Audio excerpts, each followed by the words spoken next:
بسم اللہ الرحمن الرحیم۔ السلام علیکم۔ ناول خواب گزیدہ قسط نمبر 2۔ یہ ناول میری تحریریں نامی فیس بک پیج سے لیا گیا ہے۔ نہیں بیوی، وہ 1 گھنٹہ پہلے کہیں گئے ہیں، اور خالہ وہ نماز پڑھ رہی ہیں۔ اچھا دردانہ، تم اس پنجرے کو لے کر نیچے چلو، میں آتی ہوں۔ ٹھیک ہے بیوی۔ پھر دردانہ نے جیسے ہی پنجرے کا کنڈا پکڑنے کے لیے ہاتھ بڑھایا تو الو نے بے چین ہو کر فوراً پر پڑپڑائے اور ایک بھیانک چیخ ماری۔ دردانہ نے گھبرا کر فوراً ہاتھ پیچھے کر لیا۔ دردانہ، اسے فوراً نیچے لے جاؤ، تانیہ نے حکم دیا۔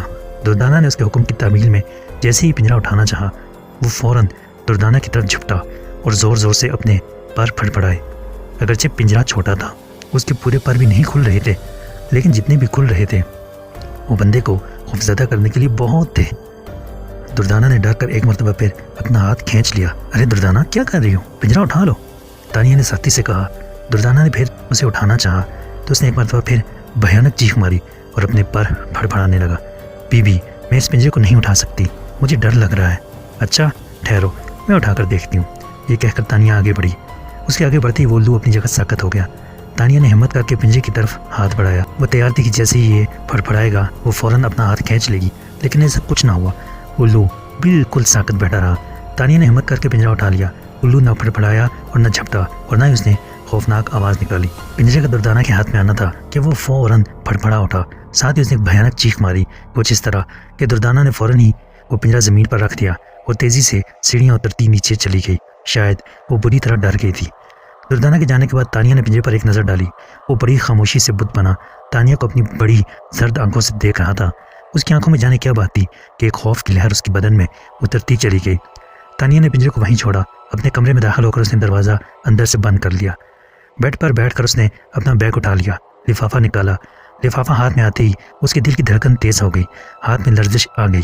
وہ سوچنے لگی، اس لفافے میں جانے کیا بند ہے؟ وہ 9 انچ لمبا اور 4 انچ چوڑا ایک سفید رنگ کا لفافہ تھا۔ روشنی کی طرف کر کے تانیہ نے دیکھا تو اس میں کوئی خط رکھا دکھائی دیا۔ تانیہ نے ہمت کر کے لفافہ چاک کیا اور اس میں رکھا خط باہر نکال لیا۔ وہ خط ہرگز نہ تھا، کاغذ پر کوئی تحریر نہیں تھی، اس پر پینسل سے ایک اسکیچ بنا ہوا تھا، اور یہ وہ اسکیچ تھا جسے وہ مسلسل 5 راتوں سے دیکھ رہی تھی۔ ایک گول جھونپڑی کی چھت پر بیٹھا ہوا الو، دروازے پر کنڈلی مارے بیٹھا سانپ، جھونپڑی کے اندر اندھیرا۔ یہی تو وہ منظر تھا جسے خواب میں نظر آیا تھا۔ بس ایک آواز کی کثر تھی، پر اچانک اس کے دماغ میں وہ آواز بھی گونجنے لگی، ڈرو مت، اندر آ جاؤ۔ کاغذ بھی سفید تھا، اس خواب والے منظر کے علاوہ اس پر کچھ نہیں لکھا تھا۔ تانیہ نے کاغذ پلٹ کر دیکھا تو اس پر ایک اور اسکیچ دکھائی دی۔ وہ ایک دروازہ تھا، بند دروازہ۔ اس دروازے کے ہینڈل پر ایک تعویذ لٹکا ہوا تھا۔ تانیہ نے اس کاغذ کو کئی بار الٹ پلٹ کر دیکھا۔ اس پر بس 2 تصویریں بنی تھیں، ایک طرف اس کے خواب کی تصویر تھی تو کیا دوسری طرف اس کے خواب کی تعبیر تھی؟ یہ کیسی تعبیر تھی؟ بند دروازہ جس کے ہینڈل پر ایک تعویذ لٹکا ہوا تھا۔ تبھی اس کے دماغ میں ایک چناکا سا ہوا اور اس کے منہ سے بے اختیار نکلا، ارے یہ تو نیچے والے کمرے کا دروازہ ہے۔ اس نے جلدی سے اس کاغذ کو لفافے میں ڈالا اور دروازہ کھول کر باہر نکلی۔ دروازے پر وہ پنجرا جوں کا توں رکھا تھا۔ وہ الو بڑے سکون سے بیٹھا تھا۔ تانیہ کو دیکھ کر اس الو نے اپنی گردن ذرا سی ٹیڑھی کی اور پھر ایک عجیب سی آواز نکالی۔ تانیہ کو یوں محسوس ہوا جیسے اس الو نے اسے دیکھ کر خوشی کا اظہار کیا ہو۔ تانیہ نے کنڈا پکڑ کر پنجرے کو اٹھا لیا۔ الو نے کوئی اچھل کود نہ مچائی۔ تانیہ پنجرے کا کنڈا پکڑے نیچے اتر آئی۔ اس نے ادھر ادھر دیکھا، اسے خالہ فرزانہ کی تلاش تھی۔ اس زینے کا ایک راستہ گھر کے اندر جاتا تھا اور دوسرا راستہ ذرا سا گھوم کر باہر لان کی طرف جاتا تھا۔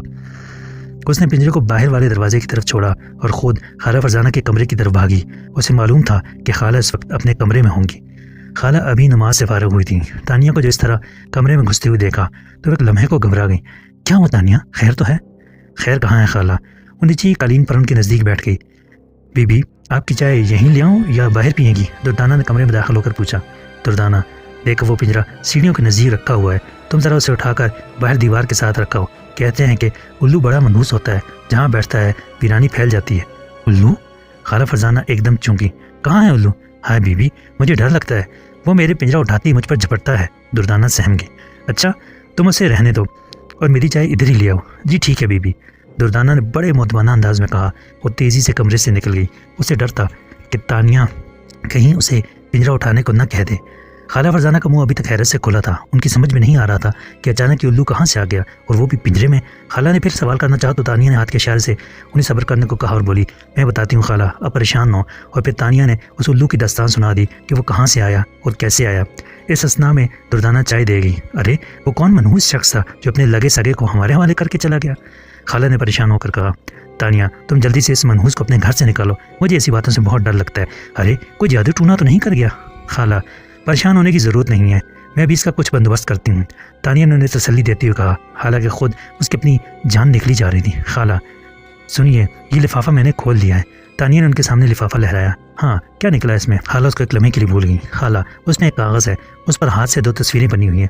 تانیہ نے بتایا لیکن وہ تو تمہارے کسی خواب اور اس کی تعبیر کا ذکر کر رہے تھے. اے تانیہ تم نے مجھے بتایا نہیں, تم نے کیسا خواب دیکھا تھا؟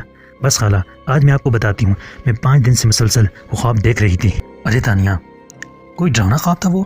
ایسا ویسا خواب دیکھنے کے بعد جب میری نیند ٹوٹتی تو میری جان نکلی ہوئی ہوتی. تو پگلی مجھے بتایا کیوں نہیں؟ اکیلی اوپر سوتی ہے, اب مت سونا اوپر. ارے نہیں خالہ ایسا بھی کیا ڈرنا مجھے, بس تھوڑی ہی دیر ڈر لگتا ہے, پھر میں سو جاتی ہوں. میں آپ کو خواب بتاتی ہوں, پھر آپ کو یہ تصویر دکھاؤں گی. دادا اعظم کی ہدایت کے مطابق میں نے اس لفافے کو اکیلے میں کھولا ہے. خواب بتانے یا اس تصویر کو نہ دکھانے کی تو انہوں نے کوئی ہدایت نہیں کی, تانیہ نے کہا. پھر تانیہ نے بڑی تفصیل سے اپنا وہ خواب خالہ کے سامنے دہرایا. ارے یہ منحوس الو وہی تو نہیں جو تمہیں جھونپڑی کی چھت پر بیٹھا دکھائی دیا تھا؟ خالہ فرزانہ کو خواب سن کر الو پھر یاد آ گیا. تانیہ تم بھی عجیب لڑکی ہو, تم خواب میں کوئی ڈھنگ کی چیز نہیں دیکھ سکتی تھی؟ خالہ خواب اپنی مرضی سے کہاں دکھائی دیتے ہیں. اچھا لفافے میں کیا ہے؟ یہ دیکھیے میرے خواب کی تصویر. تانیہ نے کاغذ نکال کر ان کے سامنے کیا. پہلے اس نے وہ تصویر دکھائی جس میں جھونپڑی الو اور سانپ بنا تھا. ارے یہ تو ہو بہو تمہارا خواب ہے, اب ذرا پلٹ کر دیکھیں تب آپ کو اس خواب کی تعبیر نظر آئے گی. خالہ فرزانہ نے فوراً کاغذ پلٹا. پچھلی طرف بنی تصویر دیکھتی ہی خالہ فرزانہ کپ کپا اٹھی. ان کی زبان سے بے اختیار نکلا نہیں, اور چہرہ زرد ہوتا چلا گیا. خالہ کیا ہوا؟ تانیہ نے فکرمندی سے پوچھا. آپ نے اس دروازے کو پہچانا؟ پہچان ہی تو لیا ہے, اس لیے اس قدر خوفزدہ ہو رہی ہوں. خالہ فرزانہ فکرمند ہو کر بولی. یہ اسی کمرے کا دروازہ نہیں جسے آپ ہمیشہ لاک رکھتی ہیں؟ تانیہ نے تصدیق چاہی. ہاں وہی ہے. خالہ کی زبان میں لرزش تھی. خالہ ایک بات بتائیں, کیا دادا کبھی اس گھر میں آئے ہیں؟ تانیہ نے سوال کیا. آج تک نہیں. خالہ فرزانہ نے ٹھنڈی سانس بھر کر کہا. پر یہ کس قدر حیران کن بات ہے کہ انہوں نے نہ صرف میرے خواب کو جان لیا بلکہ اس کمرے کی ٹھیک ٹھیک نشاندہی کر دی. اگر دروازے کے ہینڈل پر تعویذ لٹکا ہوا نہ دکھاتے تو شاید اس دروازے کو پہچاننا مشکل ہوتا. سوال یہ ہے تانیہ کہ تمہارے خواب سے اس دروازے کا کیا تعلق ہے؟ خالہ نے سوال کیا. خالہ ضرور کوئی تعلق ہے, ورنہ دادا اعظم کو اس کی تصویر بنانے کی کیا ضرورت تھی؟ تم اس کمرے کے بارے میں کچھ جانتی ہو؟ میں جب سے اس گھر میں آئی ہوں ہمیشہ اسے بند ہی دیکھا ہے, اور دروازے پر کالے کپڑے میں لپٹا تعویذ جو ہینڈل میں لٹکا ہوا ہے. آپ نے اس کمرے کے بارے میں بتایا کہ اس کمرے میں کوئی کاٹ کباٹ پڑا ہے, ایک طرح کا سٹور ہے. تانیہ نے کہا. نہیں تانیہ میں نے غلط کہا تھا. دراصل میں نہیں چاہتی تھی کہ تم اس کی حقیقت جان کر ڈر جاؤ, لیکن اب تم سے کچھ چھپانا بیکار ہے. اب یہ معاملہ خطرناک صورت اختیار کر گیا ہے. اگر یہ سٹور نہیں ہے, اس میں کسی قسم کا سامان نہیں ہے, تو پھر اس میں کیا ہے؟ سوال کیا گیا. کچھ نہیں, بالکل خالی ہے. جواب ملا. مگر کتنا سادہ. آئے خالہ ذرا اس کا تالا کھولیں, میں اسے اندر سے دیکھنا چاہتی ہوں. خواہش کا اظہار کیا گیا. ہائے نہیں تانیہ ایسی بات سوچنا بھی نہیں. کیا مطلب خالہ, کیا ہو جائے گا؟ یہ تو مجھے نہیں معلوم کہ کیا ہو جائے گا, لیکن اتنا ضرور یقین ہے کہ کچھ نہ کچھ ضرور ہو جائے گا. ہمیں اس کمرے کو کھولنے سے منع کیا گیا. خالہ فرزانہ کی آواز میں لرزش پیدا ہو گئی تھی. کس نے منع کیا خالہ؟ تانیہ نے پوچھا. اس شخص نے جس سے ہم نے یہ مکان خریدا. خالہ فرزانہ نے بتایا. وسیم نامی اس شخص نے اس مکان کو بڑے شوق سے بنوایا تھا, لیکن اسے رہنا نصیب نہ ہوا. اس مکان کی کہانی بڑی عجیب تھی. 1000 گز پر بنا ہوا یہ 2 منزلہ مکان گلشن اقبال میں تھا. اس مکان کے دائیں بائیں کوئی مکان نہیں تھا. دائیں طرف محض 4 دیواری کھنچی ہوئی تھی, اور بائیں طرف والے پلاٹ کی صرف بنیادیں بھر کر چھوڑ دی گئی تھیں. البتہ پچھلے والے پلاٹ پر مکان بنا ہوا تھا, اور وہ آباد بھی تھا. اس مکان کے سامنے 60 فٹ چوڑی سڑک تھی. سڑک کے اس طرف تمام مکان بنے. مکانوں کی تعمیر سے پہلے یہاں جھونپڑیاں پڑی ہوئی تھیں. یہاں اور لوگ آباد تھے جن کی عورتیں اور مرد دونوں مل کر روزی کماتے تھے. تب کہیں جا کر شام کو ان کے گھروں کے چولہے روشن ہوتے تھے. یہ برابر کے تینوں پلاٹ 3 بھائیوں نے خریدے تھے. 2 بھائی باہر تھے. تیسرا جو کہ کراچی میں رہائش پذیر تھا, وہ ایک فرنیچر کی بڑی دکان کا مالک تھا. سب سے پہلے اس نے اپنے مکان کی تعمیر شروع کی. اس نے تینوں پلاٹوں کی باؤنڈری بنوا دی اور چوکیدار ملازم رکھ دیا جو 24 گھنٹے ان خالی پلاٹوں پر رہتا تھا. ایک رات جب عامل خان کی اچانک آنکھ کھلی تو اس نے گھنگروں کی آواز سنی. کوئی ایک وجہ کا عمل ہوگا.